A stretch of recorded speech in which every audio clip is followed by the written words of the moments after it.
व्यष्टि अर्थशास्त्र, इसका चैप्टर आर्थिक सिद्धांत। क्वेश्चन नंबर 1, नैतिक अथवा मूल्य निर्णय संबंधित है। नैतिक अथवा मूल्य निर्णय संबंधित है, किससे संबंधित है? इसका सही आंसर होगा आदर्श अर्थशास्त्र से। इसका सही आंसर होगा आदर्श अर्थशास्त्र से। निम्नलिखित में से किसे अर्थव्यवस्था में धन माना जाता है? तो किसको माना जाता है? आभूषण को। आभूषण को माना जाता है अर्थव्यवस्था में धन, आभूषण को। क्वेश्चन नंबर 3, अर्थव्यवस्था की व्याख्या करते हुए किसने कहा कि यह जीवन के साधारण व्यापार में मानव जाति का एक अध्ययन है? Adam Smith. अर्थशास्त्र की व्याख्या करते हुए किसने कहा कि यह जीवन के साधारण व्यापार में मानव जाति का एक अध्ययन है? यह किसने कहा था? एडम स्मिथ ने। क्वेश्चन नंबर 4, अर्थशास्त्र प्रारंभिक तौर पर अध्ययन करता है धन का। क्वेश्चन नंबर 5, अर्थशास्त्र का जनक किसे कहा जाता है? एडम स्मिथ को। अर्थशास्त्र का जनक किसे कहा जाता है? एडम स्मिथ को। क्वेश्चन नंबर 6, अर्थशास्त्र की परिभाषा के लिए उसे घृणित विज्ञान कहकर आलोचना की गई। इसका सही आंसर डी, अर्थशास्त्र धन का अध्ययन है। क्वेश्चन नंबर 7, अर्थशास्त्र में निम्न में से किसे उत्पादन माना जाएगा? भूमि को जोतना एक उत्पादन माना जाएगा। भूमि को जोतना एक उत्पादन। 8, उत्पादन का अभिप्राय होता है उपयोगिता का सृजन। उत्पादन का अभिप्राय होता है उत्पादन का सृजन। क्वेश्चन नंबर 9, अर्थशास्त्र साध्यों के मध्य तटस्थ रहता है। यह विचार किसने दिया था? अर्थशास्त्र साध्यों के मध्य तटस्थ रहता है, यह विचार किसने दिया था? रॉबिन्स ने दिया था। अर्थशास्त्र साध्यों के मध्य तटस्थ रहता है, यह विचार किसने दिया था? रॉबिन्स ने। क्वेश्चन नंबर 10, निम्नलिखित में से कौन भौतिक परिभाषा के अंतर्गत नहीं है? भौतिक परिभाषा के अंतर्गत इसका सही आंसर हो जाएगा सी नंबर हो जाएगा, रॉबिन्स की परिभाषा। रॉबिन्स की परिभाषा। क्वेश्चन नंबर 11 पे चलते हैं। आर्थिक विकास का परंपरावादी सिद्धांत किससे संबंधित है? David Ricardo. आर्थिक विकास का परंपरावादी सिद्धांत किससे है? डेविड रिकार्डो से। क्वेश्चन नंबर 12, निम्न में से कौन प्रतिष्ठित अर्थशास्त्री नहीं? इसका सही answer JM Keynes. Question number 13, अर्थशास्त्र में विकास केंद्रित का परिभाषा किसने दिया था? सैमुअल्सन ने। किसने दिया था? सैमुअल्सन। अर्थशास्त्र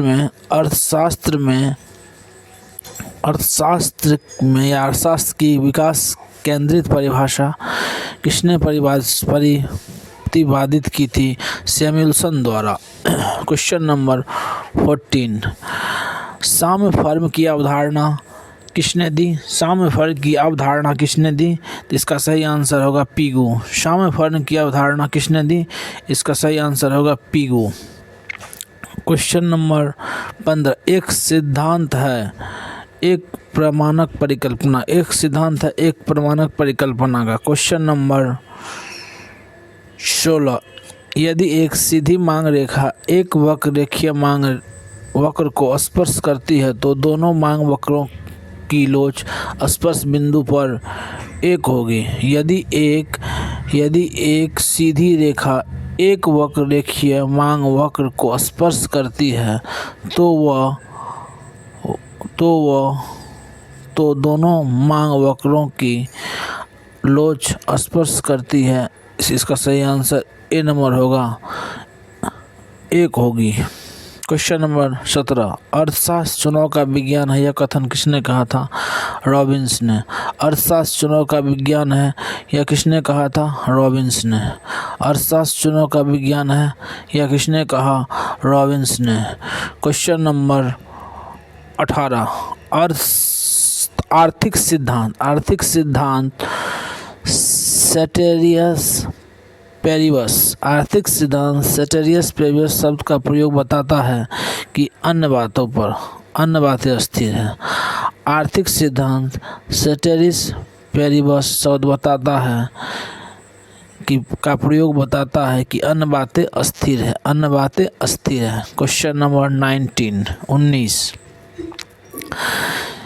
किसी विशिष्ट विषय से संबंधित समस्त प्रासंगिक तथ्यों को एक साथ संग्रहित करने वाले अर्थशास्त्र को क्या कहते हैं? एक साथ संग्रहित करने वाले अर्थशास्त्र को क्या कहते हैं? विश्लेषणात्मक अर्थशास्त्र। किसी विशिष्ट विषय से संबंधित समस्त प्रासंगिक तथ्यों को एक साथ संग्रहित करने वाले अर्थशास्त्र को क्या कहते हैं? विश्लेषणात्मक अर्थशास्त्र। विश्लेषणात्मक अर्थशास्त्र। क्वेश्चन नंबर 20 मकर जाल मॉडल के अनुसार अस्थायी संतुलन की अवस्था किस स्थिति में होती है? इसका सही आंसर हो जाएगा बी नंबर हो जाएगा। मांग अधिक तथा मांग की लोच पूर्ति की लोच से बड़ा है। पूर्ति की लोच से ग्रेटर देन है मांग अधिक तथा मांग लोच। मकर जाल मॉडल के अनुसार अस्थायी संतुलन की अवस्था किस स्थिति में प्राप्त होती है? इसका सही आंसर होगा बी नंबर। क्वेश्चन नंबर 21 पे चलते हैं। यदि मांग वक्र का ढाल पूर्ति वक्र के ढाल से कम हो तो संतुलन की प्रकृति क्या होगी? यदि मांग वक्र का ढाल पूर्ति वक्र के ढाल से कम हो तो संतुलन की प्रकृति क्या होगी? इसका सही आंसर होगा अस्थायी। यदि मांग वक्र का ढाल पूर्ति वक्र के ढाल से कम हो तो संतुलन की प्रकृति अस्थायी होगी। और चलते हैं अगले क्वेश्चन 22 पे। आंशिक संतुलन दृष्टिकोण को कहते हैं, आंशिक संतुलन दृष्टिकोण को कहते हैं मार्शलियन दृष्टिकोण। आंशिक संतुलन दृष्टिकोण को कहते हैं मार्शलियन दृष्टिकोण। मार्शलियन दृष्टिकोण। क्वेश्चन नंबर चलते हैं अब हम क्वेश्चन नंबर 23।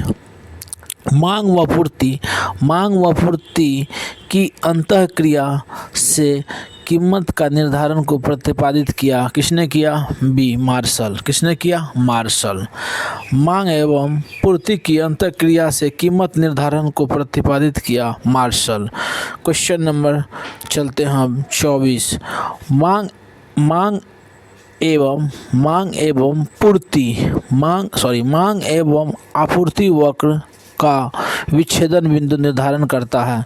इसका सही आंसर डी हो जाएगा। संतुलन कीमत मांग और आपूर्ति सभी। मांग एवं आपूर्ति वक्र का विच्छेदन बिंदु निर्धारण करता है। संतुलन कीमत मांग तथा आपूर्ति सभी। इसका सही आंसर हो जाएगा डी। क्वेश्चन नंबर हम चलते हैं 25।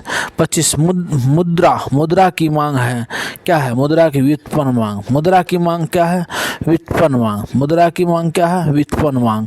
क्वेश्चन नंबर 26 पे चलते हैं कि श्रम की मांग कहलाती है व्युत्पन्न मांग। श्रम की मांग कहलाती है व्युत्पन्न मांग। श्रम की मांग कहलाती है व्युत्पन्न मांग। श्रम की मांग कहलाती है व्युत्पन्न मांग। क्वेश्चन नंबर 27 पे चलते हैं। Question number 27।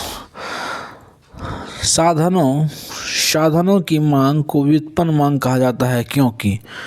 इसका सही आंसर है 80 नंबर। इसका उद्गम अंतिम वस्तुओं की मांग से होता है। इसका उद्गम अंतिम वस्तुओं की मांग से होता है। साधनों की मांग को व्युत्पन्न मांग कहा जाता है क्योंकि इसका उद्गम अंतिम वस्तु की मांग से होता है।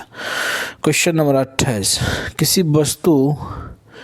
किसी वस्तु की पूर्ति से बोध होता है। किसी वस्तु की पूर्ति से बोध होता है। इसका सही आंसर समय की प्रति इकाई पर मूल्य विशेष पर विक्रय हेतु प्रस्तुत वस्तु की मात्रा। किसी वस्तु की पूर्ति से बोध होता है। इसका सही आंसर हो जाएगा डी। समय की प्रति इकाई पर मूल्य विशेष पर विक्रय हेतु प्रस्तुत वस्तु की मात्रा। Question number 29। पीगू के अनुसार अस्थिर साम्य का उदाहरण है। पीगू के अनुसार अस्थिर साम्य का उदाहरण है भारी पेंदी वाला जहाज। पीगू के अनुसार अस्थिर साम्य का उदाहरण है भारी पेंदी वाला जहाज। Question number 30। साम्य से अभिप्राय क्या है? साम्य से अभिप्राय क्या है?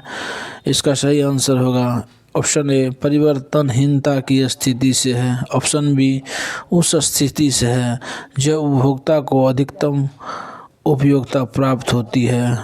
ऑप्शन सी उस स्थिति से है जब उत्पादन न्यूनतम लागत पर होता है। तो इसका आंसर डी हो जाएगा। क्वेश्चन नंबर 31 सामान्य कीमत है। सामान्य कीमत है दीर्घकालीन कीमत। सामान्य कीमत क्या है? दीर्घकालीन कीमत। सामान्य कीमत क्या है? दीर्घकालीन कीमत। सामान्य कीमत दीर्घकालीन कीमत। क्वेश्चन नंबर 32 प्रथम बार किस अर्थशास्त्री ने व्यष्टि एवं समष्टि अर्थशास्त्र जैसे पदों का प्रयोग किया? इसका सही आंसर हो जाएगा B Ragnar Frisch. Ragnar Frisch इसका सही आंसर क्या होगा? Ragnar fish. क्वेश्चन नंबर 33 निम्नलिखित में से किस अर्थशास्त्री का संबंध संकलन की समस्या से है? विकस्टेड का। निम्नलिखित में से किस अर्थशास्त्री का संबंध संकलन की समस्या से है? विकस्टेड का। क्वेश्चन नंबर 34 निम्नलिखित में से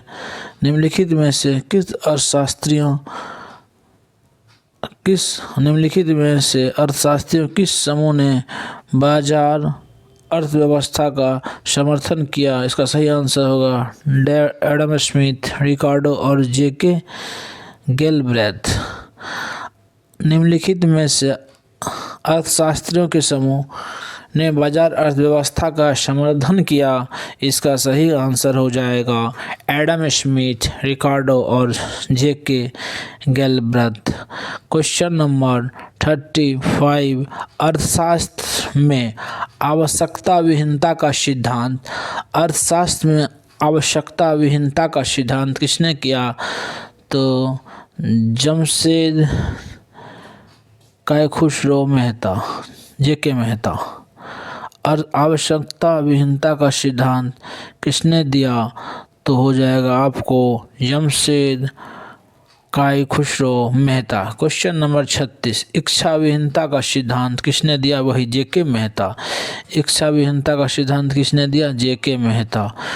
क्वेश्चन नंबर 37 लीनियर प्रोग्रामिंग के विचार को देने का श्रेय किसे है? अमेरिकन गणितज्ञ डेंटजिंग को लीनियर प्रोग्रामिंग विचार देने का श्रेय किसे है? तो अमेरिकी गणितज्ञ डेंटजिंग को। क्वेश्चन नंबर 38 ये ख़त्म हो गया ये चैप्टर। अब हम कल क्वेश्चन नंबर 1 से चलेंगे उपभोक्ता व्यवहार पर। धन्यवाद।